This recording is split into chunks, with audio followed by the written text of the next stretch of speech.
Hello students, I hope you understand previous video.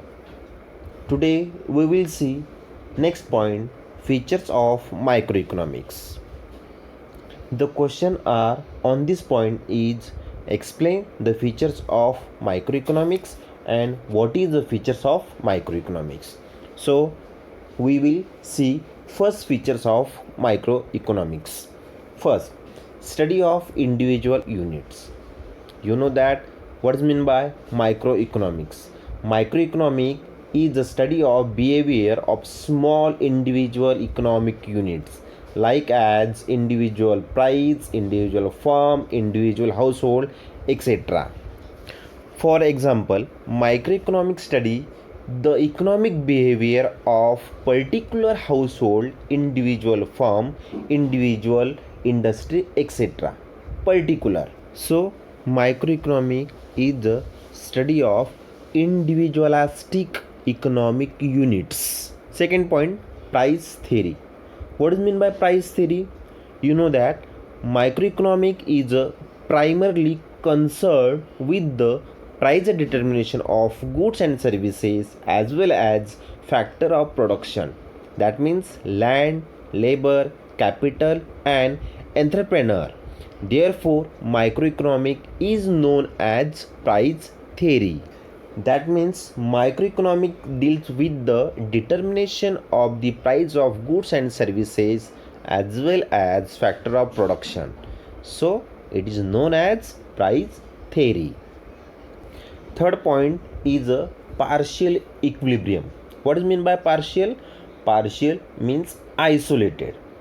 That means it is isolated an individual unit from other forces and studies its equilibrium independently. That means microeconomic isolated individual economic unit from the other force and economy. It analyzes the equilibrium position of individual economic unit such as individual consumer, individual firm separately, etc. Therefore, microeconomic analysis is a partial equilibrium analysis. Fourth point, based on certain assumptions. Microeconomics brings with the fundamental assumptions.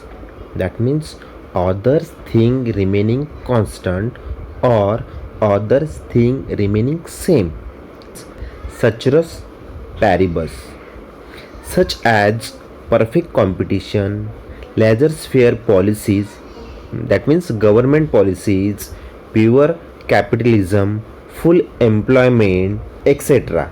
These assumptions make the analysis simple. For your information, full employment, pure capitalism, government laissez-faire policies, these are assumptions, and all this is not seen in the economy of any country of the world. That means others thing remaining constant in economy. There are perfect competition, there are laissez-faire policy, there are full capitalism, and there are full employment in economy, right? Understand? Next point, slicing method. Microeconomics splits the economy into small individual economic unit and then studies each unit separately in details. Thus it is said that microeconomic use slicing method. That means it splits or divided the whole economy into small individual economic unit and then study each unit separately in details. For example, when we have study of individual income out of national income, then second, study of individual demand out of aggregate demand. Suppose we have study income, that means only income, we say individual income, then out of national income. Next point, use of marginalism principle. The concept of marginalism is the key tool of microeconomic analysis. The term marginal means change brought in total by an additional unit. Marginal analysis helps to study variable through the changes. Producers and consumers take economic decisions using this principle. What is meant by marginal? Marginal means only one unit add total production. And what is the effect on total production? For example, suppose 10 chair is 100 rupees. That means one chair is 10 rupees. Then what is the concept of marginalism principle? In this total production, that means 10 chair plus 1, that means an additional unit, that means 1 unit. Total unit or total production is 11 and rupees is 130, that means 30 rupees is a marginal price, and this concept used for producers and consumers take economic decision. Next point is analysis of market structure. Microeconomics analysis different market structure, perfect competition, monopoly, oligopoly, monopolistic competition, etc., and describe how prices and quantities are determined in different markets. That means in pure competition, monopoly, oligopoly, monopolistic competitions, there are different prices of commodities. So microeconomics analysis is different market structure. And last point is limited scope. The scope of microeconomic is limited to only individual units. It does not deals with the nationwide economic problem such as inflation, deflation, balance of payments, poverty, unemployment, population, economic growth, etc. Microeconomic only individual economic unit, and these are whole economic unit, and its study is a macroeconomic study. Microeconomic not study this. Microeconomic study individual economic units and not the whole economic.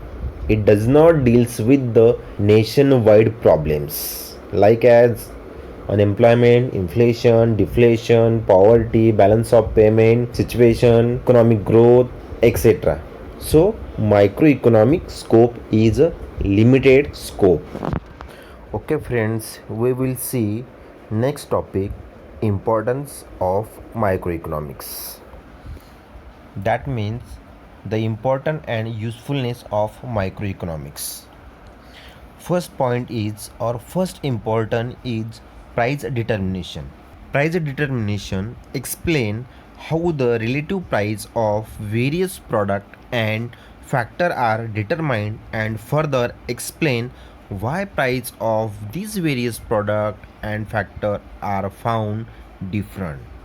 Also, it explains the process of allocation of resources for the production of various goods and allocation of total production among the various consumers. In simple words, microeconomic explain how the price of different product and various factor of production are determined.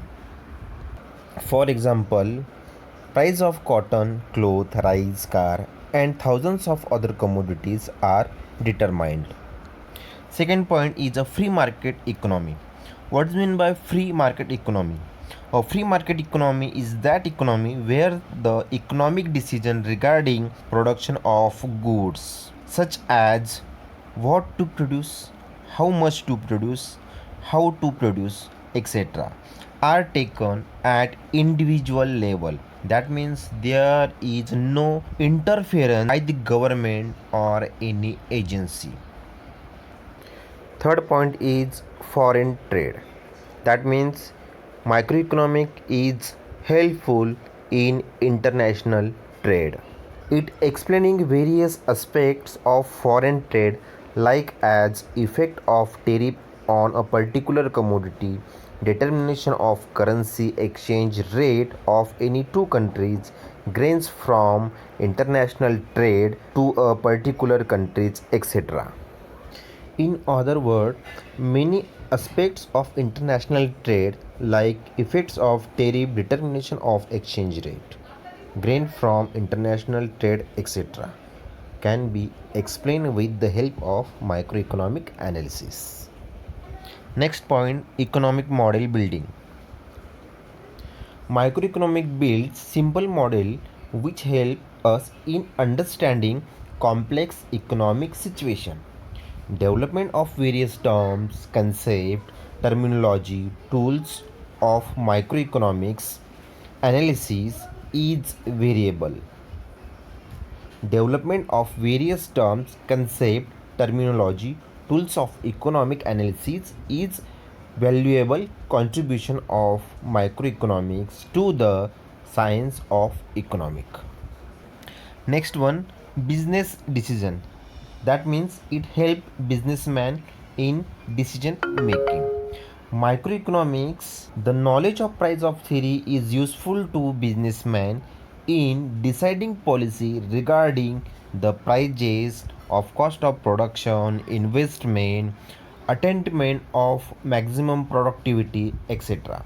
Also, with the help of microeconomic, the businessman can be estimate demand for his product. Next point, useful to the government. It is useful government in framing economic policies. Microeconomic analysis is useful in determining tax policy, public expenditure policy, price policy, efficient allocation of resources, etc. And last one, basis of welfare economy. Microeconomic examine the condition of economic welfare. It explains how best result can be obtained through avoidance of wastage of resources.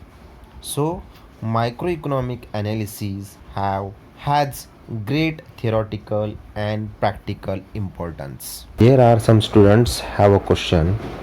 How does the microeconomic is helps to determine factor of pricing? Factor of pricing means theory of factor pricing. That means it explains how wages, rent, interest and profit are determined. That means we can't fix those prices of factor of production.